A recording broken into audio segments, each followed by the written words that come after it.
ആരാണ് ഈ കടന്നു പോകുന്നതെന്ന് അവൻ ചോദിച്ചു. അപ്പോൾ ആൾക്കാർ പറഞ്ഞു, നസ്രായനായ യേശുവാണ് കടന്നു പോകുന്നത്. ലൂക്ക 18:35-36. ലൂക്ക 18:35-36. അവൻ ജെറീക്കോയെ സമീപിച്ചപ്പോൾ ഒരു കുരുടൻ വഴിയരികിലിരുന്ന് ഭിക്ഷയാചിക്കുന്നുണ്ടായിരുന്നു. ജനക്കൂട്ടം കടന്നു പോകുന്ന ശബ്ദം കേട്ട് കരികിലപ്പുറത്തുള്ള ശബ്ദം കേട്ടപ്പോൾ എന്താണ് സംഭവിക്കുന്നതെന്ന് അവൻ അന്വേഷിച്ചു.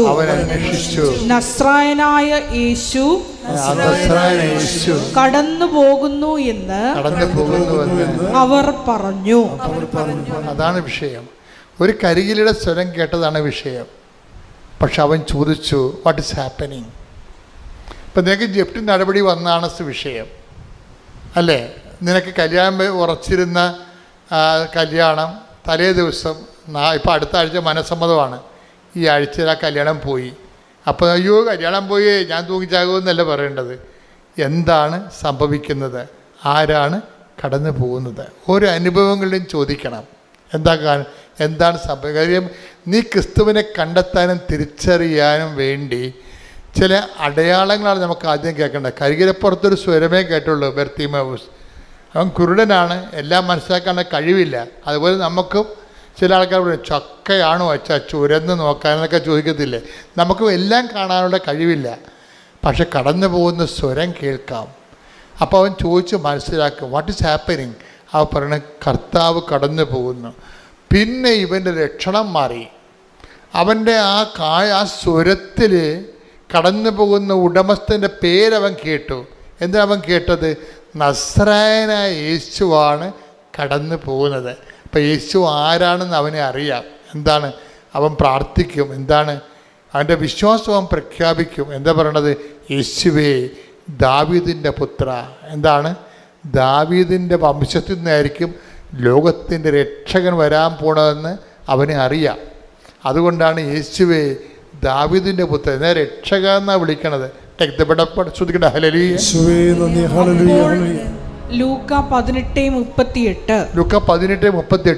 അപ്പോൾ അവൻ വിളിച്ചു പറഞ്ഞു, ദാവീദിന്റെ പുത്രനായ യേശുവേ, എന്നിൽ കനിയണമേ. അത്രയേ ഉള്ളൂ സംഭവം. അവൻ രക്ഷക എന്ന് വിളിച്ച്, ക്രിസ്തുവിനെ എന്ത് വേണമെന്നൊക്കെ വിളിക്കാം. സാമൂഹ്യ പരിഷ്കർത്താവെന്ന, ചരിത്ര നിയന്താവെന്ന, അതൊന്നും വർക്കൗട്ട് ചെയ്യത്തില്ല. ക്രിസ്തുവിനെ വിളിക്കേണ്ട ഒരു വിളിയേ ഉള്ളൂ. എന്താണ്? രക്ഷക. അത്രയേ ഉള്ളൂ, രക്ഷക.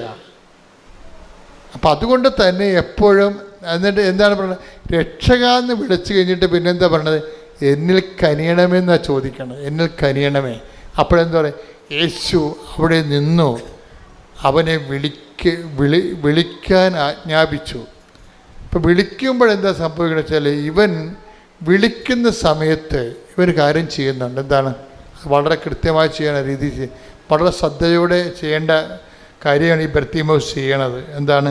വിളിച്ച ഉടനെ ആൾക്കാർ വന്ന് പറഞ്ഞു, നീ വിളിച്ചതാണ്, ഈശോ അവിടെ നിൽക്കുന്നുണ്ട്, നിൻ്റെ വിളി കേട്ട് നിന്നോ, നിന്നെ തിരിച്ച് വിളിക്കണമെന്ന് പറഞ്ഞു.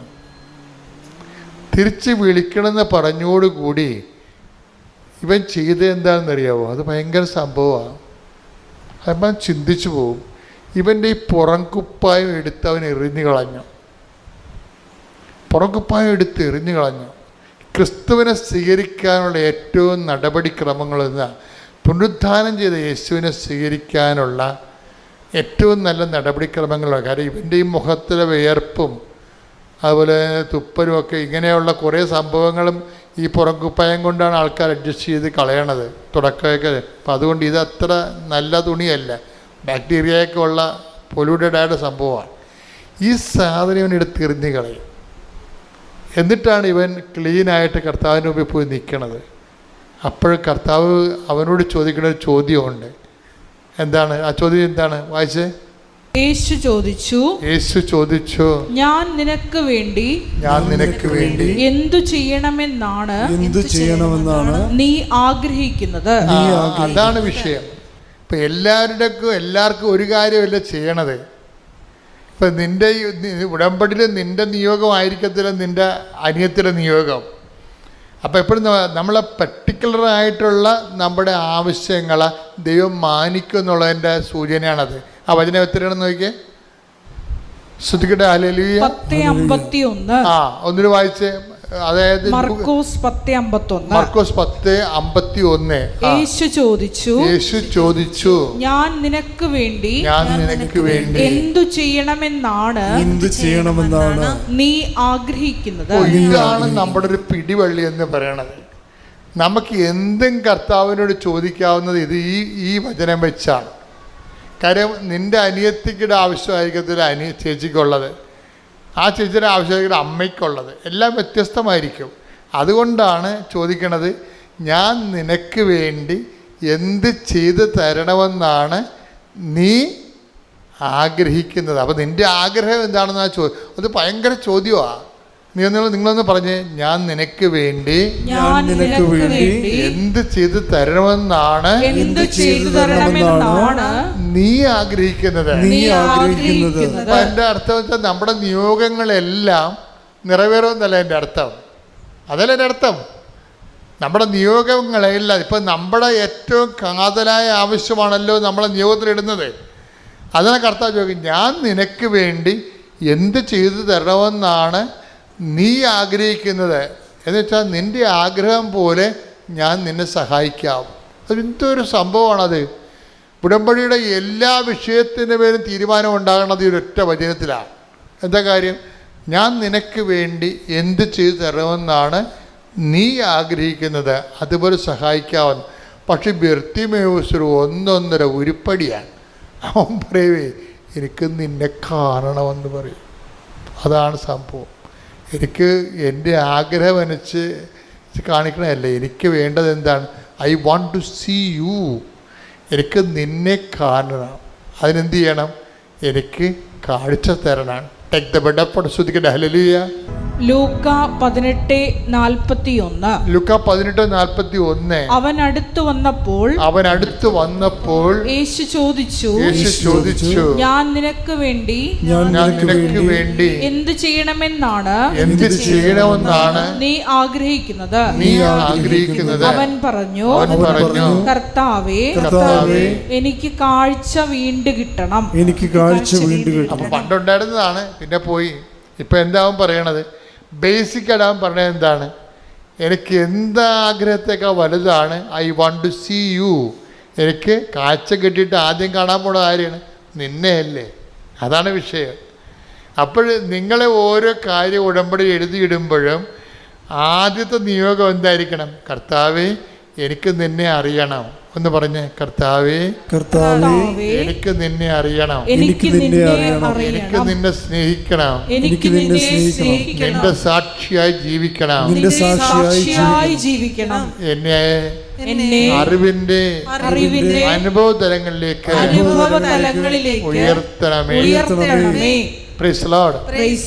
ഈ സാക്ഷിയായി ജീവിക്കാമെന്ന് പറഞ്ഞാൽ മാത്രമേ കാര്യം. ഇപ്പം നമ്മൾ 10:41 വായിച്ചില്ലേ? ആർക്കാണ് ദൈവത്തിൻ്റെ അടയാളം കിട്ടണത്? സാക്ഷികൾക്കാണ് കിട്ടണത്.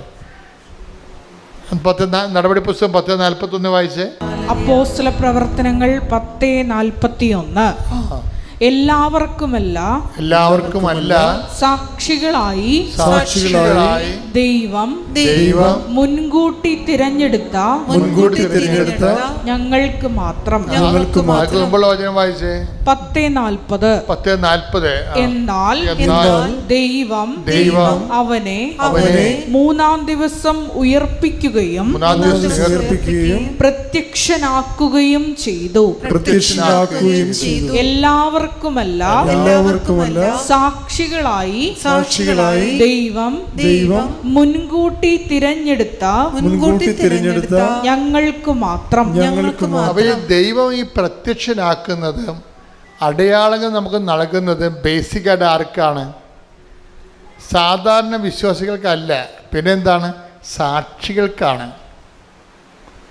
അതാണ് എൻ്റെ വിഷയം വരുന്നത്. അതുകൊണ്ട് തന്നെ ഉടമ്പടിയിൽ നിങ്ങൾ ഇപ്പോൾ പത്രം കൊണ്ടേ കൊടുക്കുകയാണ്, നിങ്ങൾ സുവിശേഷത്തിൻ്റെ സാക്ഷിയാകുകയാണ്. അപ്പോൾ നിങ്ങൾക്ക് പ്രത്യക്ഷീകരണത്തിൻ്റെ അടയാളങ്ങൾ കിട്ടാനുള്ള വലിയ സാധ്യതയാണ് ഈ സാക്ഷ്യം തുറന്നു തരണത്. നിങ്ങൾ ആൾക്കാർക്ക് ഭക്ഷണം കൊടുക്കുന്നവരുണ്ട്, അതുപോലെ തന്നെ ഉപവിപ്രവർത്തനം ചെയ്ത് കൊടുക്കുന്നവരുണ്ട്, നിങ്ങൾ ക്ഷമിക്കാൻ പറ്റാത്തവരോട് പോലും നിങ്ങൾ ക്ഷമിക്കുന്നവരുണ്ട്. സുവിശേഷം അനുസരിച്ച് നിങ്ങൾ ജീവിക്കുകയാണ് ചെയ്യണത്. അപ്പോഴും നിങ്ങൾ ബേസിക്കായിട്ട് എന്താ ചെയ്യണത്?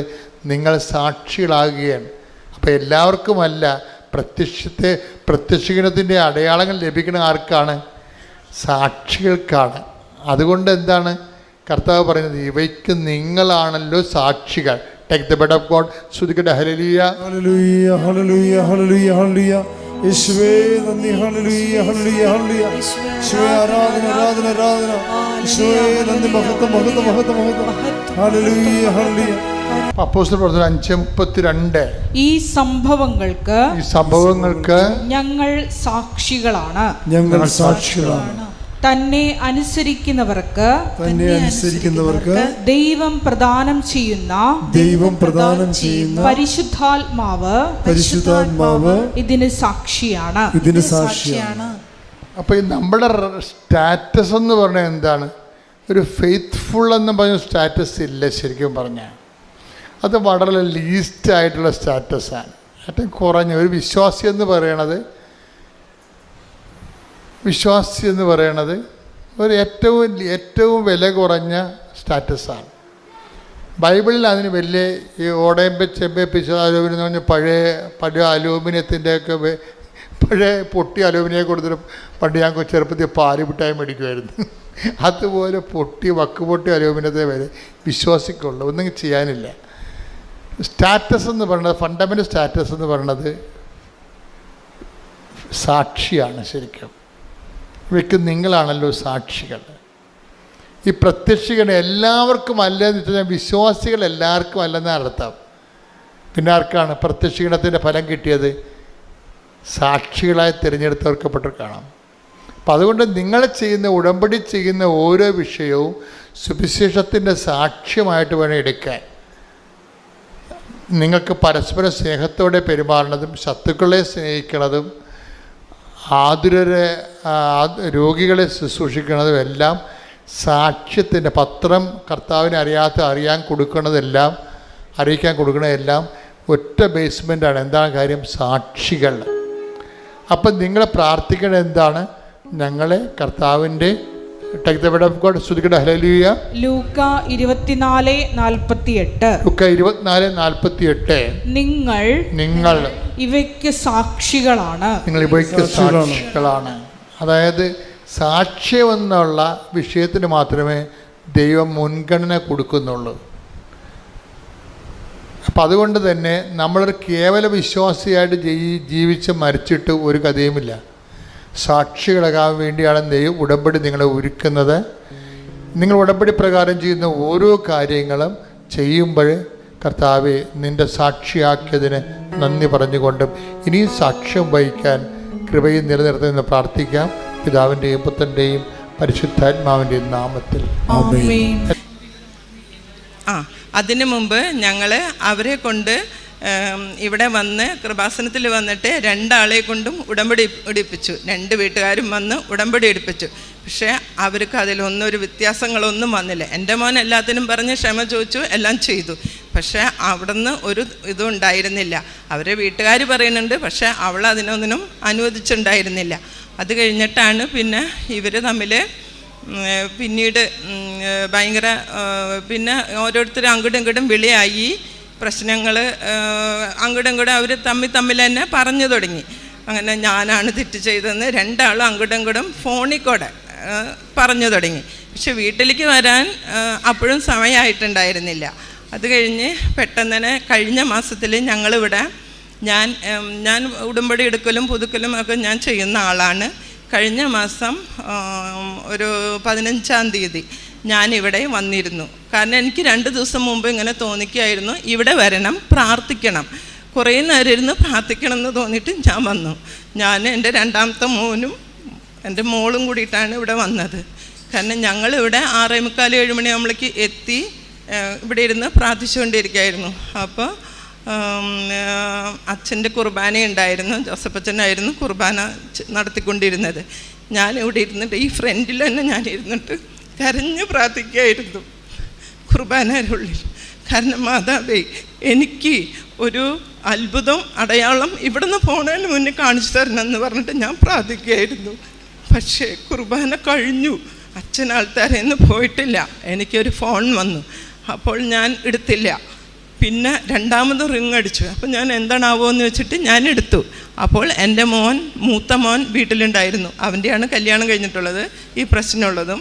അപ്പോൾ അവൻ്റെ ഒരു സുഹൃത്ത് അവൻ കുഴഞ്ഞു വീണു എന്നും പറഞ്ഞിട്ടുള്ള ഒരു മെസ്സേജാണ് എനിക്ക് വിളിച്ച് പറഞ്ഞത്. ഞാൻ ആ വഴിക്ക് തന്നെ ഇവിടുന്ന് എണീറ്റു, കരഞ്ഞുകൊണ്ട് ഞാൻ ഈ വഴി കൂടെ പോയി.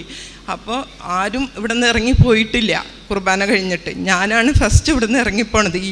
ഈ ഫസ്റ്റിൽ ഞാൻ ഇരിക്കണ്ടായിരുന്നു, അവിടെ നിന്നാണ് ഞാൻ ഇറങ്ങിപ്പോണത്.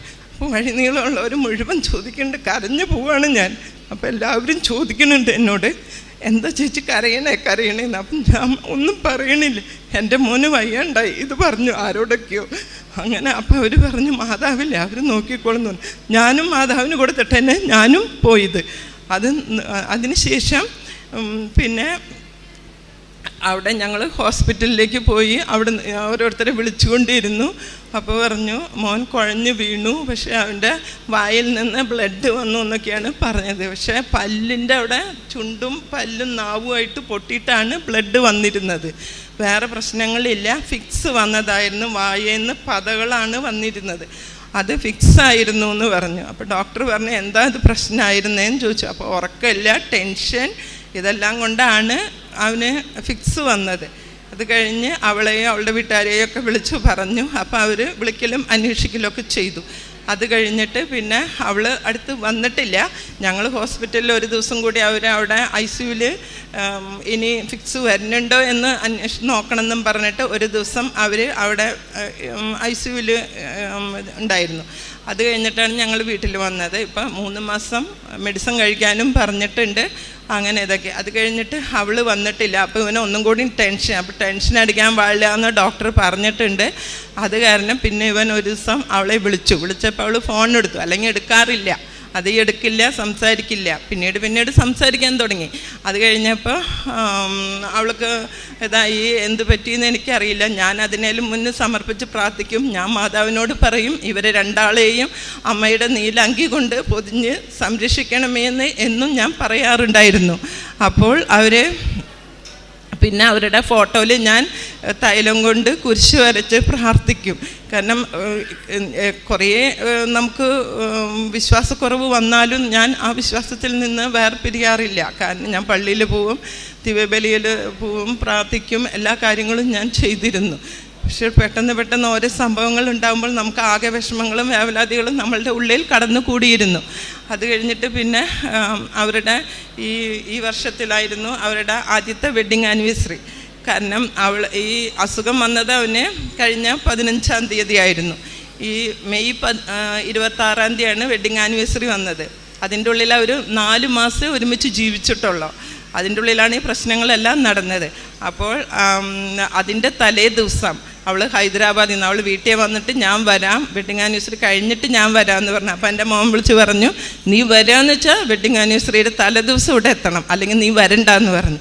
അങ്ങനെ അവൾ അവിടെ നിന്ന് തന്നെ ഇവൻ തന്നെ ടിക്കറ്റ് ബുക്ക് ചെയ്ത് കൊടുത്തു. അവൾ ഹൈദരാബാദിൽ നിന്ന് ഞങ്ങളുടെ വീട്ടിലേക്ക് നേരിട്ട് തന്നെ വന്നു. പിറ്റേ ദിവസം അവരുടെ വീട്ടുകാരും ഞങ്ങൾ ആദ്യ ആൾക്കാരെയൊന്നും വിളിച്ചില്ല, കാരണം ഇവർ വരുമോ ഇല്ലയെന്ന് അറിയില്ല. അതുകൊണ്ട് ഞങ്ങൾ പിന്നീട് ഇവരെ രണ്ടുപേരും അങ്ങനെ ഞങ്ങൾ പള്ളിയിൽ പോയി. 25-ാം തീയതി കാലത്ത് അവൾ വന്നു, 26-ാം തീയതി വെഡ്ഡിങ് ആനിവേഴ്സറി അങ്ങനെ ആഘോഷിച്ചു. പിന്നെ അതിനുശേഷം പിന്നെ അവനെ വിരിഞ്ഞിരിക്കാൻ പറ്റണില്ല. എപ്പോഴും സോൾവിൻ എന്നാണ് എൻ്റെ മോൻ്റെ പേര്. സോൾവിൻ എപ്പോഴും വേണം, എപ്പോഴും സംസാരിക്കുക, അല്ലെങ്കിൽ അധികം സംസാരിക്കില്ല അവൻ്റെ അടുത്തൊന്നും. ജോലി കഴിഞ്ഞു വരും. അവിടെ ഉള്ള സമയത്ത് ഭയങ്കര ഇതായിരുന്നു. ഇപ്പം മിസ്സായിപ്പോയി സോൾവിൻ്റെ ഓരോ ഇതൊന്നും പറഞ്ഞിട്ട് ഭയങ്കര അത്ഭുതമാണ് അത് നടന്നത്. കാരണം ഇവരെ ഡൈവേഴ്സിലേക്ക് എത്തി ഡൈവേഴ്സ് പേപ്പർ കൊടുക്കാൻ നിന്നവരാണ്. ആ ഇതാണ് മിറാക്കളാണ്, വലിയ മിറാക്കളാണ് സംഭവിച്ചത്. ഇപ്പോൾ രണ്ടുപേരും ഇവിടെ ബാംഗ്ലൂർ, എൻ്റെ മോന് ഈ മാസം തൊട്ട് ബാംഗ്ലൂർ അവിടെ പോയിട്ട് ഓഫീസിൽ പോയിട്ട് വർക്ക് ചെയ്യണം. അപ്പോൾ അവിടേക്ക് അവളും കൂടി ഞാനുണ്ടെന്ന് പറഞ്ഞിട്ട് അവൾക്ക് വർക്ക് അറ്റ് ഹോമാണ് ഇപ്പോൾ. അപ്പോൾ അവൾ ഞാനുണ്ടെന്ന് പറഞ്ഞിട്ട് ഇപ്പോൾ അവരവിടെ ഒരു വീടെടുത്തിട്ട് അവിടെ ഇപ്പോൾ താമസിച്ച് തുടങ്ങി. നല്ല ഹാപ്പിയിലാണ് രണ്ടുപേരും. മാതാവ് അവരെ അനുഗ്രഹിച്ചു. അതാണ് എൻ്റെ ആദ്യത്തെ സാക്ഷ്യം. രണ്ടാമത്തെ സാക്ഷ്യം ഇതിൽ തന്നെ എൻ്റെ മോന് ജോലി ഇല്ലാണ്ട് കുറേ നാൾ ബുദ്ധിമുട്ടിലായിരുന്നു. പിന്നെ അവന് ജോലി കിട്ടി, മാതാവ് അനുഗ്രഹിച്ചു. പിന്നീട് എൻ്റെ ആങ്ങളയ്ക്ക് കൊറോണ 2020 ഞാൻ ഉടമ്പടി എടുത്തത്. അത് കഴിഞ്ഞ് 2021 എൻ്റെ ആങ്ങളയ്ക്ക് കൊറോണ വന്നത്. കൊറോണ ടെസ്റ്റ് ചെയ്തില്ല, മൂത്രച്ചൂടാന്നും പറഞ്ഞിട്ട് അതിനുള്ള പനി വന്നപ്പോൾ അതിനുള്ള മെഡിസിൻ കഴിച്ചുകൊണ്ടിരുന്നു. പിന്നീട് ഞങ്ങളുടെ വീട്ടിലേക്ക് ഞങ്ങൾ കൊണ്ടുവന്നു. എൻ്റെ അമ്മ, എൻ്റെ അനിയത്തി, എൻ്റെ ആങ്ങള മാത്രമേ ഉള്ളൂ. അപ്പം ഞങ്ങളുടെ വീട്ടിലേക്ക് കൊണ്ടുവന്നു. അവർ തൃശ്ശൂരാണ്. അപ്പോൾ ഇവിടെ കൊണ്ടുവന്നിട്ട് ഭയങ്കര ഛർദിയായിരുന്നു. അപ്പം ഞങ്ങൾ അങ്ങനെ ഹോസ്പിറ്റലിൽ കൊണ്ടുപോയി കാണിച്ചപ്പോൾ കൊറോണയാണെന്ന് പറഞ്ഞു. അത് കഴിഞ്ഞിട്ട് പിന്നീട് 2 ദിവസം കൂടി വീട്ടിൽ ഭയങ്കര ഛർദിയായപ്പോൾ ഞങ്ങൾ പിന്നെ ഹോസ്പിറ്റലുകളിൽ അന്വേഷിച്ചപ്പോൾ ആ സമയത്തൊന്നും എവിടെയില്ല, ഒരു ഹോസ്പിറ്റലിൽ ബെഡ് കിട്ടാനോ ഒന്നിനും ഇതില്ല. ആളാഞ്ചൊരു ഡോക്ടറും കൂടിയാണ്. പക്ഷേ ആൾക്ക് ഇങ്ങനെ ഒരു ഗവൺമെൻറ് ആസ്പത്രിയാണ്, പാലക്കാട് ഞങ്ങളുടെ ജില്ലാ ആസ്പത്രിയാണ് കിട്ടിയത്. അവിടെ പോയിട്ട് നല്ല സംരക്ഷണവും നല്ല നോട്ടമൊക്കെ ഉണ്ടായിരുന്നു അവിടെ. പക്ഷേ അത്രയും ഇതുള്ള ആൾക്ക് അവിടെയാണ് ഒരു സീറ്റ് കിട്ടിയെന്നുള്ളതാണ് ഭയങ്കര ഒരു അത്ഭുതം അവിടെ കിട്ടിയത്. അപ്പോൾ ഡോക്ടർ പറഞ്ഞു ICUവും വേണം, വെൻറ്റിലേഷനും വേണമെന്ന് പറഞ്ഞു. കാരണം അത്രയ്ക്കും ആൾ ടയേർഡായിരുന്നു. പിന്നെ ന്യൂമോണിയ, കൊറോണയോടൊപ്പം പിന്നെ ടെസ്റ്റ് ചെയ്തപ്പോഴാണ് ന്യൂമോണിയയും ലെൻസ് ഇൻഫെക്ഷനും വന്നിരുന്നു. വന്നിരുന്ന കാരണം ഭയങ്കര സീരിയസ് ആയി. ആൾക്ക് ഹോസ്പിറ്റലിൽ പോയി ഒരു പിറ്റേ ദിവസം മരുന്നുകൾ സ്റ്റാർട്ട് ചെയ്തപ്പോൾ ആൾക്ക് ഓക്സിജൻ ലെവൽ 55 കുറഞ്ഞു പോയി, BP കുറഞ്ഞു, പിന്നെ ഷുഗർ, പിന്നെന്താ ഹാർട്ട് ബീറ്റ് എല്ലാം കുറഞ്ഞു പോയി. അപ്പോൾ ഡോക്ടർ പറഞ്ഞു നിങ്ങൾ ആരെങ്കിലും ഉണ്ടെങ്കിലൊക്കെ വിളിച്ചു പറഞ്ഞു. പക്ഷെ ആ വാർഡിൽ കിടക്കണ എല്ലാവരും, അടുത്ത് കിടക്കണ എല്ലാവരും മരിച്ചുകൊണ്ടിരിക്കുകയാണ്. ആർക്കും ഒരു രക്ഷയില്ല. കാരണം Delta+ ആണ് വന്നത്. അപ്പോൾ അതുകൊണ്ട് ഒരു രക്ഷയില്ല എന്ന് ഡോക്ടർ പറഞ്ഞു. അത് കഴിഞ്ഞിട്ട് ആ സമയത്ത് എൻ്റെ മോനാണ് അവിടെ നിന്നുണ്ടായിരുന്നത്. ആരും നിർത്തില്ല, അവൻ പോയി നിന്നുണ്ടായിരുന്നു അവിടെ. അപ്പോൾ അവൻ വീട്ടിലേക്ക് വിളിച്ചു പറഞ്ഞു ഇങ്ങനെയാണ് സംഭവം എന്ന്. ഞാനിത് കേട്ടപ്പോൾ എൻ്റെ ഹസ്ബൻഡ് മരിച്ചിട്ട് 6 മാസമായി. അതിൻ്റെ പിന്നാലെ എൻ്റെ അപ്പച്ചൻ, എൻ്റെ സ്വന്തം അപ്പച്ചൻ മരിച്ചിട്ടും 3 മാസം. അങ്ങനെ 3 മാസം 6 മാസം ആയിട്ടുണ്ടായിരുന്നുള്ളൂ. അപ്പോൾ എനിക്ക് പിന്നെ ഒരു ആങ്ങളേ ഉള്ളൂ. അപ്പം ഞാനിങ്ങനെ പറഞ്ഞു ദൈവമേ മാതാവേ എനിക്കിനി ഒരു ആങ്ങളെ മാത്രമേ ഉള്ളൂ എന്ന് പറഞ്ഞിട്ട് എൻ്റെ മാതാവേ എന്ന് പറഞ്ഞിട്ട് ഒറ്റ വിളിയാണ് ഞാൻ. ഒരു 8 മണിയായ സമയത്താണ് ഫോൺ വന്നത്. ആ നേരത്തെ ഞാനൊരു നിലവിളിയാണ്, അത് മാതാവ് അവിടെ കേട്ടു. അതിനേലും മുന്നേ ഞാൻ വീട്ടിൽ നിന്ന് ഹോസ്പിറ്റലിലേക്ക് പോണേലും മുന്നേ ഞാൻ മാതാവിൻ്റെ വെഞ്ചരിച്ച ഉപ്പിട്ടിട്ട് കഞ്ഞിവെള്ളത്തിലിട്ടിട്ട് വോമിറ്റിങ് ചെയ്യുമ്പോൾ കഞ്ഞിവെള്ളത്തിലിട്ടിട്ട് ഞാൻ കൊടുത്തിട്ടുണ്ടായിരുന്നു. അത് കുടിച്ചിട്ടുണ്ടായിരുന്നു. പിന്നെ മാതാവിൻ്റെ തൈലം തൊട്ട് കൊടുത്ത് പ്രാർത്ഥിച്ചിട്ടൊക്കെയാണ് വിട്ടത്. പക്ഷേ ഭയങ്കരമായിട്ട് അത് കഴിഞ്ഞ് 10 മണിയാകുമ്പോഴേക്കും റിസൾട്ട് വന്നു. ഇങ്ങനെ കുറേശ്ശെ എല്ലാം കയറി തുടങ്ങി എന്നുള്ളത് പറഞ്ഞിട്ട് ഭയങ്കരമായിട്ട് അത്ഭുതം അവിടെ നടന്നു. മാതാവിൻ്റെ അത്ഭുതം നടന്നു. അപ്പുറത്തുള്ളവരും ചെറുപ്പം 30 വയസ്സായവർ 18 വയസ്സായവരൊക്കെ മരിച്ചു പോവാണ്. ഇവനെത്ര 44 വയസ്സാണ് ഇവനുണ്ടായിരുന്നത് ആ സമയത്ത്. അപ്പോൾ അത് മാതാവ് വലിയൊരു അനുഗ്രഹം തന്നു. പിന്നീട് ഞാൻ എൻ്റെ വീട്ടിൽ കൊണ്ടുവന്നിട്ട് തന്നെ 2-3 മാസം ആളെ റെഡിയാക്കി എടുത്തിട്ടാണ് അവിടെ തൃശ്ശൂർക്ക് വിട്ടുള്ള. അത് ഞങ്ങളെ കൊണ്ട് ചെയ്യാൻ പറ്റുന്ന ഏറ്റവും വലിയൊരു അനുഗ്രഹമായിരുന്നു. പിന്നീട് ഞങ്ങളുടെ ഭർത്താവിൻ്റെ ചേട്ടന് 1 കൊല്ലം മുമ്പ് ബൈപ്പാസ് സർജറി കഴിഞ്ഞതായിരുന്നു. പിന്നീട് ആൾക്ക് അത് കഴിഞ്ഞൊക്കെ ഒരു ഉഷാറായി വരുമ്പോഴേക്കും ബ്ലഡ് ക്യാൻസർ വന്നു 1 വർഷമാകുമ്പോഴേക്കും. അപ്പോൾ ആൾ എനിക്ക് 1 കഴിയുമ്പോഴേക്കും 1 വരാണല്ലോ എന്ന് പറഞ്ഞ ആൾ. അപ്പോൾ ഇത് എന്താ ചെയ്യുക, എൻ്റെ ഒരു കഷ്ടകാലം, എൻ്റെ ഒരു ഇതെന്ന് പറഞ്ഞിട്ട് ആൾ ഇരിക്കുകയായിരുന്നു. അത് കഴിഞ്ഞിട്ട് പിന്നെ കീമോ തുടങ്ങി. ഡോക്ടർ പറഞ്ഞു ബോൺ മാരോ ചെയ്യണം എന്നൊക്കെ പറഞ്ഞു. അപ്പം ഞങ്ങൾ ഒരു ദിവസം കാണാൻ പോയപ്പോൾ നമ്മളുടെ വെഞ്ചരിച്ച തേനും ഉപ്പും മാതാവും പിന്നെ എണ്ണയും കൂടി തൈലം കൂടി ഞങ്ങൾ കൊണ്ടുപോയിട്ട് ഞങ്ങൾ അവിടെ കുറച്ച് പേര്, ഞങ്ങൾ സേവിയർ, ഷൈനി, ഞാൻ, എൻ്റെ മോൻ, ഞങ്ങളെല്ലാവരും ഉടമ്പടി എടുത്തവരാണ്. ഞങ്ങളെല്ലാവരും കൂടി പോയിട്ടുണ്ടായിരുന്നു. പോയിട്ട് ഞങ്ങൾ അവിടെ വെച്ച് തലയിൽ കൈവച്ച് മാതാവിനെ കുരിശ് വരച്ചിട്ടും ഞങ്ങൾ പ്രാർത്ഥിച്ചു. തൈലം തൊട്ടിട്ടും ഞങ്ങൾ പ്രാർത്ഥിച്ചപ്പോൾ നല്ലൊരു അനുഭൂതിയാണ് അവിടെ ഉണ്ടായിരുന്നത്. പിന്നെ ഞാൻ ഉപ്പും വെഞ്ചരിച്ച ഉപ്പും തേനും കൊടുത്ത് അവരോട് പറഞ്ഞു ഭക്ഷണത്തിലിട്ടിട്ട് കൊടുത്തോളൂ എന്ന് പറഞ്ഞിട്ട് ഞങ്ങൾ പോന്നു. ആളപ്പോൾ ഭയങ്കര ടയേർഡാണ്, ഒരു കീമോ കഴിഞ്ഞിരിക്കുന്ന സമയമാണ്, ഭയങ്കര ടയേർഡായിട്ട് ഇരിക്കുകയായിരുന്നു. പിന്നെ ഞങ്ങൾ കുറച്ച് ദിവസം കഴിഞ്ഞപ്പോൾ വീണ്ടും പോയപ്പോൾ ആൾ നല്ല ഉഷാറായിരിക്കണു. ആൾക്ക് അപ്പോൾ എന്തും കഴിക്കാം ഡോക്ടർ പറഞ്ഞു. പിന്നത്തെ കീമോയ്ക്ക് ചെല്ലുമ്പോഴേക്കും ടെസ്റ്റ് ചെയ്തപ്പോൾ അവിടെ ബോൺ മാരോ വേണ്ട എന്ന് ഡോക്ടർ പറഞ്ഞു. അത് വലിയൊരു അനുഗ്രഹമായി. ഇപ്പോൾ ആൾ സുഖമായിട്ട് ഇരിക്കണു. ചെറിയ ചെറിയ അസുഖങ്ങളുള്ള ഇപ്പോൾ വലിയ കുഴപ്പമില്ലാണ്ട് സുഖമായിട്ടിരിക്കണു. പിന്നെ ഞങ്ങൾക്ക് 4 വർഷം കൊണ്ട് കായ്ക്കണ ഒരു തെങ്ങുണ്ടായിരുന്നു. അപ്പോൾ ഞങ്ങളത് 5 വർഷമായിട്ടും കായ്ക്കണില്ല. അതിൻ്റെ കട മാത്രം വീർത്ത് വരാ, തലഭാഗത്തൊന്നും ഇങ്ങനെ ശോഷിച്ചു നിൽക്കുക. അപ്പോൾ എല്ലാവരും പറഞ്ഞു അത് വെട്ടിക്കളഞ്ഞു, ഇനി അതിലൊന്നും ഉണ്ടാവില്ല എന്ന് പറഞ്ഞു. അപ്പം ഞാൻ കഴിഞ്ഞ പ്രാവശ്യം കഴിഞ്ഞ മെയ് 15 വന്നപ്പോൾ ഞാൻ എന്നിട്ട് ചെന്നതിന് ശേഷം ഞാൻ പറഞ്ഞു, തെങ്ങിനെ നോക്കിയിട്ട് പറഞ്ഞു അടുത്ത പ്രാവശ്യം ഞാൻ സാക്ഷ്യം പറയാൻ എന്തായാലും എനിക്ക് വരണം. ആ വരുമ്പോഴേക്കും എനിക്ക് ഈ തെങ്ങിൽ കൊല കാണണം എന്ന് പറഞ്ഞു. ഞാൻ മാതാവിൻ്റെ ശക്തി എനിക്ക് കാണിച്ചു തരണം എന്ന് പറഞ്ഞിട്ട് ഞാൻ പ്രാർത്ഥിച്ചു. ഞാൻ ഉപ്പ് കുറച്ച് കൊണ്ടുവന്ന് വെതറിയിട്ടു.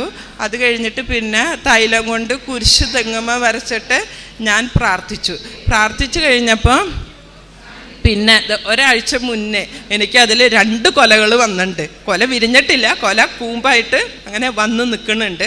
അതെനിക്ക് വലിയൊരു അത്ഭുതമായിരുന്നു. പിന്നീട് ചെറിയ നായ്ക്കുട്ടികളുണ്ടായിരുന്നു. അവരുടെ മേത്തൊക്കെ ചെള്ള് വന്നിട്ട് ഒരു പോണില്ല, ഭയങ്കര ചൊറിച്ചിൽ അനുഭവപ്പെടായിരുന്നു. അപ്പം ഞങ്ങളൊരു മരുന്ന് കിട്ടി, ഒരു പൊടി കിട്ടി. അപ്പോൾ അത് വെളിച്ചെണ്ണയിൽ ചാലിച്ചിട്ട് ചെയ്യണമെന്ന് പറഞ്ഞു. ഞാനപ്പോൾ എന്ത് ചെയ്തു, നമ്മുടെ തൈലം ഉണ്ടല്ലോ, ഞാൻ മാതാവിനോട് പറഞ്ഞു, മാതാവ് എനിക്കറിയില്ല നായ്ക്കൾക്ക് ഇത് ചെയ്തു കൊടുക്കാൻ പറ്റുമെന്ന് എനിക്കറിയില്ല, മനുഷ്യർക്ക് തൊടുന്ന പോലെ നായ്ക്കൾക്ക് ചെയ്തു കൊടുത്ത് ഞാൻ ചെയ്യുന്നത് തെറ്റാണെന്ന് വെച്ചാൽ എന്നോട് ക്ഷമിക്കണം കേട്ടോ എന്ന് പറഞ്ഞു. എന്നിട്ട് ഞാനത് ആ പൊടി ഈ എണ്ണയിൽ ചാലിച്ചിട്ട് ഞാൻ മേലെ ഇട്ട് കൊടുത്തു. 2 ദിവസം ഇട്ട് കൊടുക്കുമ്പോഴേക്കും അവരുടെ ചൊറിച്ചിലും പോയി, ഈ ചൊറിയൊക്കെ പൊറ്റനായിട്ട് ഇളകി ഈരുമ്പോൾ അത് മുഴുവൻ